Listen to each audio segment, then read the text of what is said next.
લક્ષ્ય ન્યૂઝ, એક નજર, એક લક્ષ્ય.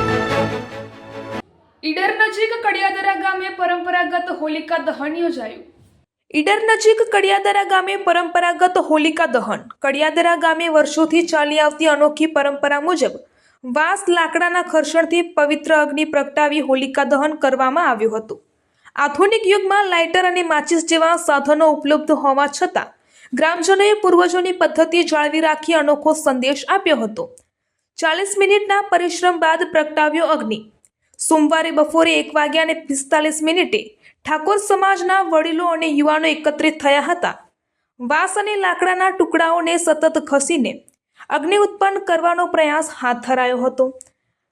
આશરે 40 મિનિટના અવિરત પરિશ્રમ બાદ બપોરે 2:25 અગ્નિના પ્રથમ તણખલા ઝળહળ્યા હતા. આ તણખલાઓને છાણા પર ઝીલી સાવચેતીપૂર્વક પવિત્ર અગ્નિ પ્રજ્વલિત કરવામાં આવ્યો હતો.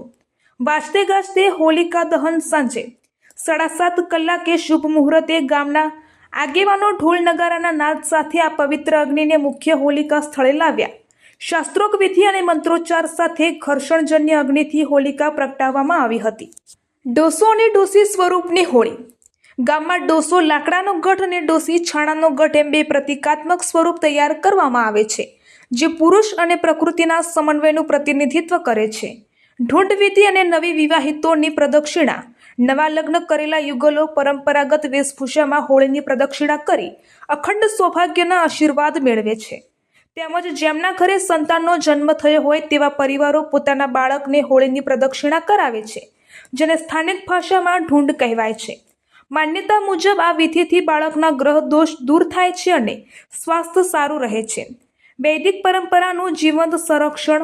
જાણકારોના મતે આ પ્રથા ઋષિમુનિઓના સમયમાં અરણીના લાકડાની યજ્ઞવેદી પ્રગટાવવાની પદ્ધતિ યાદ અપાવે છે.